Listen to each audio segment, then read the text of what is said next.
Bom dia, pessoal. Hoje nós vamos falar sobre IDS e IPS, dois mecanismos de segurança muito importantes para proteger as redes e os sistemas.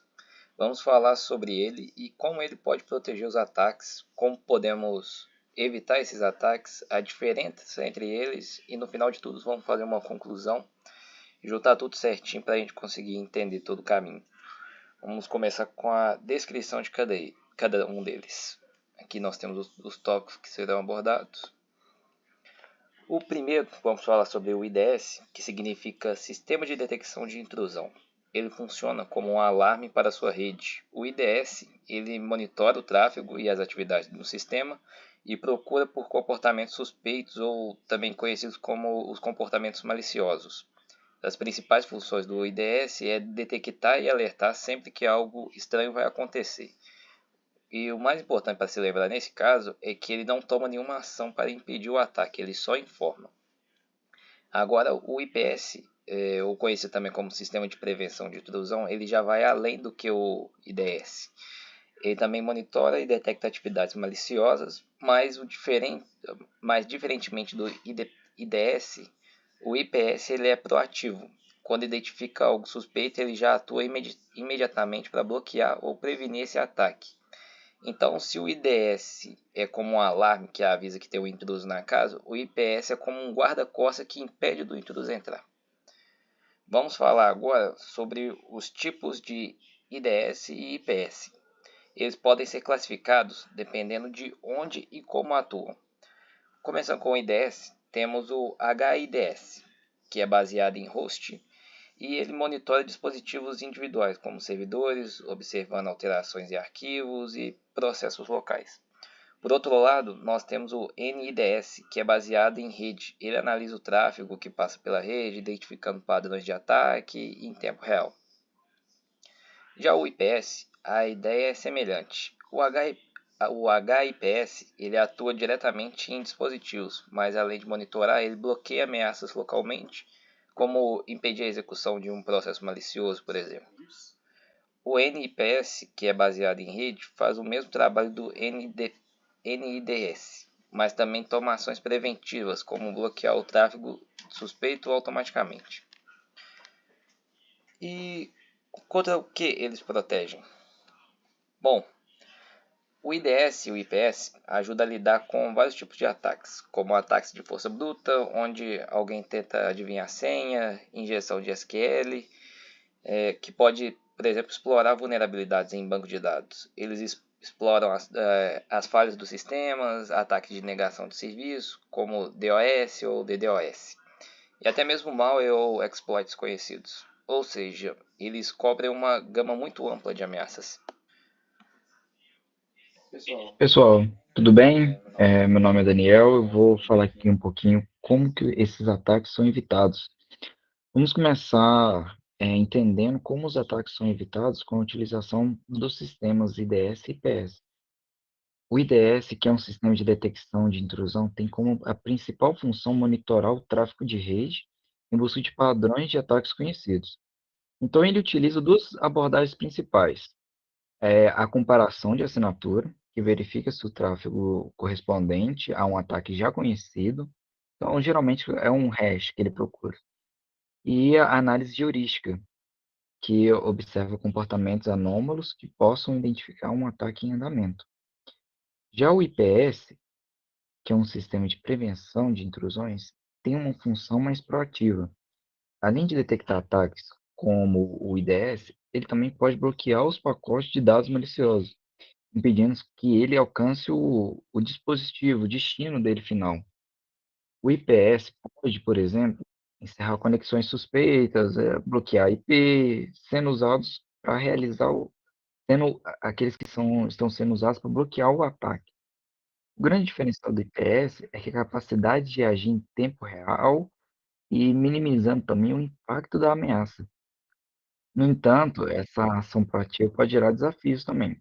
Exemplos são os falsos positivos. Ele pode bloquear algo legítimo.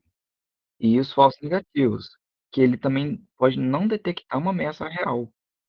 Esses são pontos que devemos ter bastante atenção para não comprometer a eficácia dos sistemas. as vantagens versus as limitações deles. Eh, o IDS pode ser um sistema de monitoramento passivo. Oferece uma vantagem de proporcionar um alerta detalhado sobre atividades suspeitas sem interferir diretamente nas operações. Ele é ideal para quem deseja visualizar o que está acontecendo na rede e responder aos incidentes quando necessário. Por outro lado, o IPS, por ser um sistema ativo, pode bloquear um ataque em tempo real, prevenindo danos imediatos à infraestrutura. Isso significa que, no caso de uma ameaça detectada, o IPS pode neutralizar o ataque antes mesmo que tenha a chance de comprometer os sistemas ou os dados. No entanto, tanto o IDS quanto o IPS têm as suas limitações, como tudo nessa vida. Por exemplo, o falso positivo do IDS pode gerar um alerta sobre um tráfego legítimo, o que pode causar interrupções desnecessárias e até a distração dos administradores. Já o IPS, embora bloqueie ataques automaticamente, pode não ser muito bem configurado. Ele pode gerar falsos negativos, como eu já falei, ou seja, deixar a ameaça passar, uma ameaça real. Ambos os sistemas também precisam de atualizações constantes para identificar novas ameaças e evoluções dos ataques, o que pode ser um desafio, especialmente em ambientes que são muito dinâmicos. Alguns exemplos reais. Para entender como o IDS e o IPS são usados na prática, existem várias ferramentas amplamente adotadas no mercado. Um exemplo é o Snort, que é um sistema de IDS muito utilizado para detectar o tráfego suspeito baseado em assinaturas. Já o Suricata, a outra ferramenta muito popular também, combina as características do IDS e do IPS, oferecendo funcionalidades tanto de detecção quanto de prevenção. Além disso, soluções mais avançadas como o Cisco Firepower oferecem sistemas complexos de segurança com funcionalidades de IPS, que nos ajudam a proteger as redes corporativas contra ataques de DDoS, ransomware e outros tipos de ataques também muito sofisticados.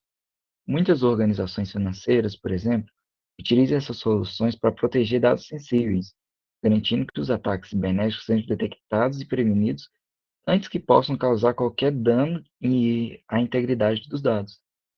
Essas ferramentas desempenham um papel essencial na proteção contra os malwares os outros, e outros ataques cibernéticos, sendo implementados tanto em ambientes de rede corporativa quanto de infraestruturas de nuvem, onde a segurança precisa ser ainda mais rigorosa.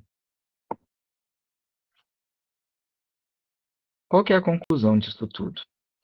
Tanto o IDS quanto o IPS são peças-chave para garantir a segurança de redes e sistemas. O IDS oferece um monitoramento contínuo, permitindo uma visão detalhada das atividades de rede, ajudando na detecção precoce das ameaças. Já o IPS é responsável por agir de forma proativa, bloqueando ataques antes que eles afetem a nossa infraestrutura. A combinação de ambos os sistemas é extremamente eficaz, proporcionando uma defesa em profundidade. No entanto, como vimos e foi falado, é fundamental que esses sistemas sejam atualizados regularmente para enfrentar novas ameaças e minimizar o impacto de falsos positivos e negativos. Portanto, a recomendação é utilizar IDS e IPS em conjunto com as outras camadas de segurança, como os firewalls, antivírus, criando um sistema robusto de proteção contra ataques cibernéticos. Em resumo, a implementação do IDS e do IPS fortalece significativamente a postura de segurança em qualquer organização, proporcionando a tranquilidade e proteção contra os ataques cibernéticos cada vez mais sofisticados. Pessoal, muito obrigado pela atenção. Meu nome é Daniel Lacerda e a pessoa que apresentou primeiro é o Davi. Até mais.